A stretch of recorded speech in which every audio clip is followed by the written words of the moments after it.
Before you get defensive, ask yourself this. If Jaranpur is supposed to represent the colonization of Palestine, wouldn't that make Moravia the land the Zionists stole during the Nakba? Yet the movie only depicts and opposes the colonization of what should be seen as Gaza. While Moravia's leader is depicted as a villain, the country's right to exist is never questioned. And that is the goal of liberal Zionist propaganda: normalization. The major plot point, which is Netanyahu and Israel. If you think that this movie takes away or pulls punches, if you think this movie pulls punches from criticizing Israel, it does not. It is an analog for Israel and maybe Russia as well, if you want to call it. You can say a little bit of both. But straightforwardly, it is the most obvious Israel thing I've ever seen in my whole life.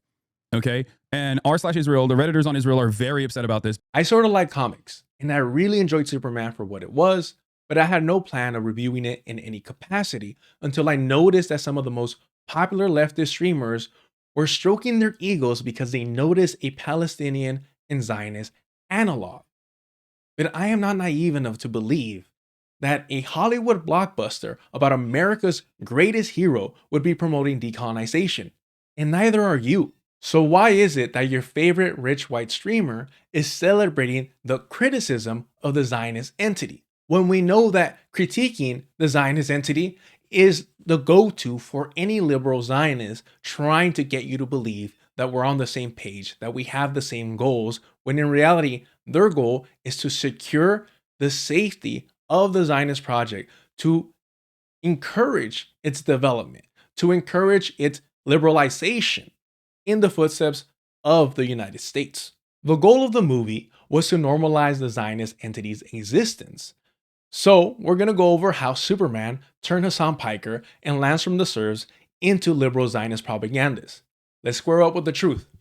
But the right hate it. I saw, first off, Ben Shapiro was very, very mad. This is the fundamental reason behind the lazy and harmful analysis of Superman. The right doesn't like it. Ben Shapiro and his reactionary friends are both denying obvious parallels while crying anti-Semitism. So Hasan and Lance don't have to do much work. They just have to mock the usual suspects and the audience is happy. This style of analysis boils down to, my enemy is upset, so it must be good for our side. However, this can not only mislead you, but also give the audience a false sense of awareness. Take, for example, the toothless and easy victory of aesthetics. I saw the flag of Barovia. I couldn't believe it. I was like, dude, they're not subtle about this at all, brother. Bro, come on. I mean, they put like a kind of like a Star of David on that flag. It's not the Star of David, but it was crazy to see. Am I being too critical by thinking this is pathetic? I mean, Hasan Piker being ecstatic over the moon for simple visual parallels. Yes, they both have stars, but does the movie ever tell us that Bolivians are religious fanatics using their religion as a shield to commit atrocities? Of course not. You cannot be too critical. You have to have some alibi, some excuse, and both Hasan and Lance provide that for James Gunn, even after he said, this isn't about Palestine. This isn't about the Zionist entity. And yet the most important question here isn't asked. If this is a Palestinian analog, where is the Palestinian flag being represented? It's pushed to the background. Look, I understand it's a Superman movie. Those kids have to raise a flag for Superman. But where is theirs? Name me a liberation struggle that is shy about their flag. Instead, it's pushed into the background, and when it's most prominent is when everyone's gathered around adoring the Justice Gang, telling us that, hey, military private contractors can be redeemed. But don't worry, we're going to get into the whole American exceptionalism shortly. But you have to understand that the people here are mainly seen fleeing, not actually combating, not resisting, not engaging with their colonizer. They had to be defanged. They have to be perfect victims because they're not white. And yes, there were some AKs out there. But were they ever fired? Jaranpur is just straight up brown. Israel is a white country with a direct weapons manufacturing ties to the United States of America, and the country that they're dominating is not a well-armed country that is fenced in, and it's brown people wearing garb that you see in the region. They even have like AK-47s. Yeah, Moravia is mentioned as a U.S. ally on numerous occasions. You are out of your mind. It is crazy. It was the most Israel movie I have ever seen. Liberals like to ask, where is the Palestinian Gandhi? Rad libs like to ask, where is the Palestinian Nelson Mandela? What I'm left wondering here is, where is the leadership? Where is the resistance movement? Where was the Sinwar? Why is it that we don't see them actually combating the Bolivian army if this is supposed to be a Palestinian analog? Palestinians have always resisted occupation from the British to the Zionists. And yet all we get here is Lois Lane making accusations against the leadership of Jaranpur. And honestly, I'm kind of inclined to believe her because Superman refuses to engage with them in any way. So are they too corrupt? Or are they hiding on their tunnels? Maybe they're allowing their people to get slaughtered while they live in their multi-million homes abroad. Again, what isn't shown is almost just as important as what is shown. And we're never shown an organized liberation struggle. We never see the leadership opposing colonization. And I ask you, why do you think that is? Why do you think this movie goes out of its way not to show the Justice Gang or Superman fighting side by side the Jaranpur people? Because they'd be considered terrorists. If they actually fought back, they'd be considered terrorists. And you can't sympathize with the terrorists. Armed resistance in media is reserved for white people. Whether it's Hunger Games, whether it's Star Wars, it's always reserved for white people. The point of colonialism being bad, fascism being bad, without a question, is in the film. That those two things. The villains want to be colonizers. The bad guys of the movie want to do colonization, imperialism. I'm not specifically saying Zionism right now, because fine, if you want to keep a step back, but fine. Whether or not you want to think that it has anything to do with modern day countries and the setup between them, that's completely up to you to ignore. But there's no question that the message is undoubtedly, it's the bad guys who want to do colonization. There's an intentional use of the discussion around land, around people's attachment to land, around the ability to conquer and take over someone's land. That is 100% there. This clip highlights how insidious liberal Zionist propaganda truly is. If we are to assume that this is an analog for Palestine and the Zionist entities' colonization, go ahead and look at a map of Jaranpur and Moravia. It's clear that Jaranpur is supposed to represent Gaza. It's supposed to represent Gaza, which means that Moravia is actually the land that the Zionists occupied after the Nakba.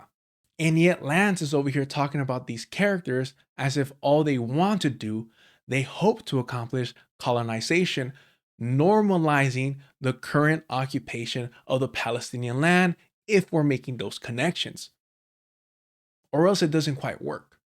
Unless you're normalizing a two-state solution, and Lance does call this in this video, one sovereign nation invading another. This might look like I'm nitpicking, but these people, these public intellectuals, are choosing to provide some media analysis.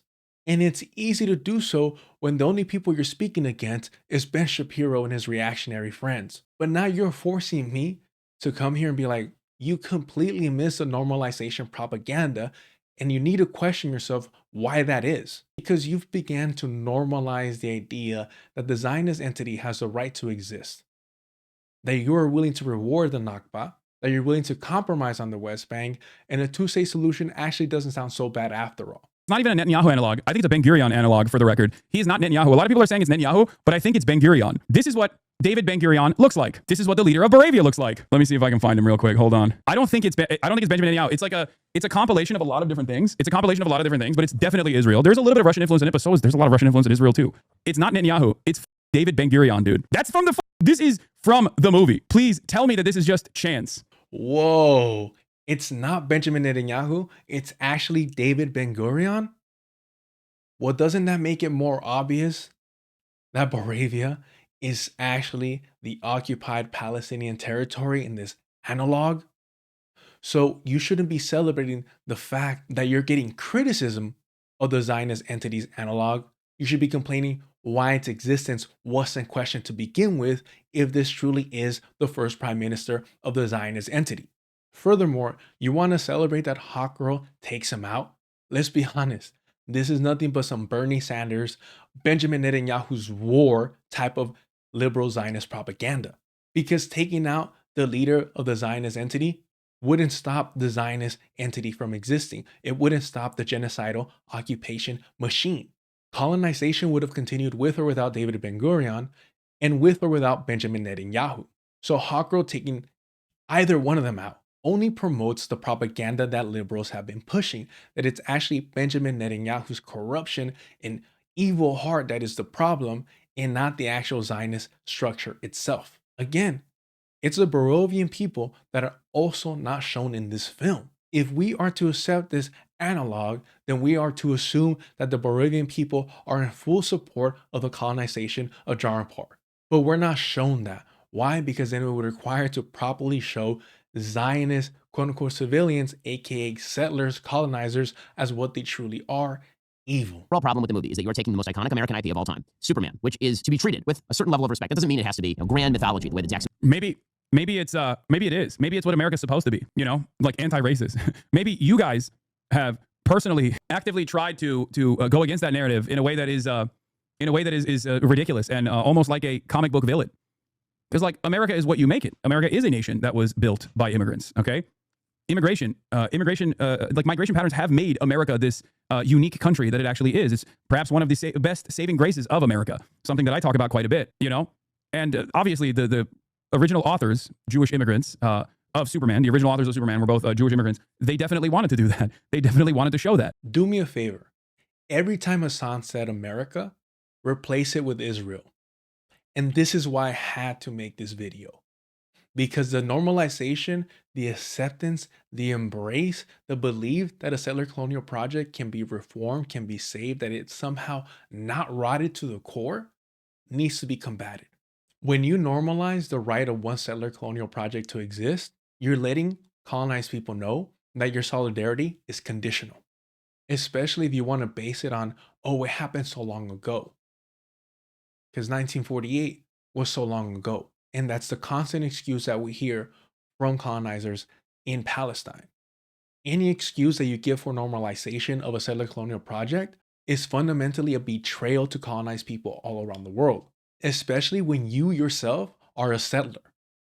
Keep in mind, in the movie, the US flag isn't actually shown prominently, definitely not the way that the old Reeves version did, but it does appear after Lex is defeated. And it just goes to show the passive role that the US plays as a character in the movie.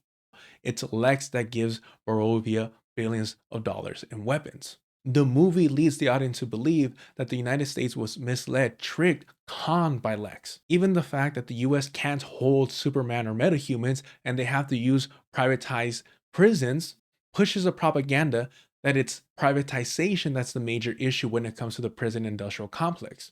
When that is a lie used by the state to avoid accountability, and I recommend you check out the Black Myths podcast on Black Liberation Media to learn more about it. They have an amazing 3-part series on just that.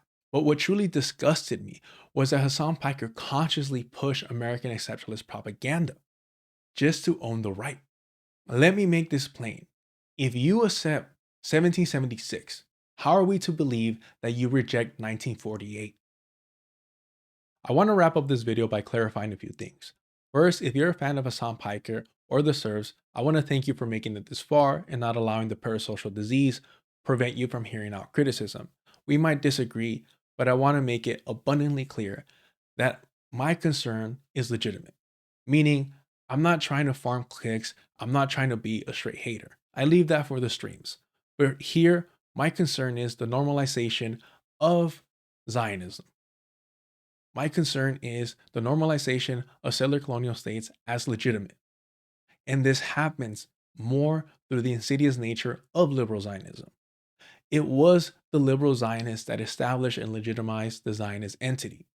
The very same people, Golda Meir, that are being honored and missed by Bernie Sanders, a lifelong Zionist. Those are the true villains. What Benjamin Netanyahu is doing and his administration is disgusting. It is genocide. But they would not be able to have the power and control of that area if it wasn't for the liberal Zionists. So this criticism comes out of concern. I'm not here to outleft anyone. I'm here to call out things that make me uncomfortable and I feel people need to pay attention to. And unfortunately, a lot of these big streamers are too rich and too in their own bubble to realize or are willing to hear that they're wrong, that they missed the bigger picture, that they fell for liberal Zionist propaganda, that they're pushing for normalization of the Zionist entity's right to exist. Believe me, I could have been petty and put in how Hasan totally missed the point of Superman Red Son, how Hasan comparing himself to Superman is just the most narcissistic thing I've ever heard. But that's just my personal petty thoughts. I care about promoting some form of truth. And the truth is, Superman was not a decolonial film in any sense of the word. At the very best, it was normalization. I truly enjoyed the film. I've seen it twice. I'll probably watch it again. But the portion, the analog to Palestine and the Zionist colonization is the thing that takes me away from enjoying the film, from giving it a 10 out of 10. Because I don't go to watch a superhero movie to be inspired in that manner. I go to be entertained. So when I see leftists acting like this is some kind of revolutionary film, I can't keep my mouth shut. So if you like what I'm doing here, what I'm going to continue to do, go ahead and subscribe, hit the like, and please leave a comment. Let me know how far off the mark I am. But for now, I leave the rest to Kwame Ture. Ya estuvo. On a lower level, those who are not conscious, and it's possible to understand why we're not conscious in this backward capitalist system, those of us who are not conscious, I come with the best of intentions to make them more conscious so they can know what really is their responsibility to life. And then on the lowest level, that is, on the level of the most common denominator, I come to make everybody think. Now, to make people think in America is an extremely difficult job. It is. The difficulty arises from the fact that since we live in a capitalist system which seeks to exploit the people and therefore keep the people confused, the capitalist system makes the people think they're thinking when in fact they are not thinking. See, and it is extremely difficult to convince someone who thinks he's thinking that he's not thinking. Is it? But we must do it. It's our responsibility. Por la buena, por la mala. Por la mala, por la buena. Por la buena, por la mala, por la mala, por la buena.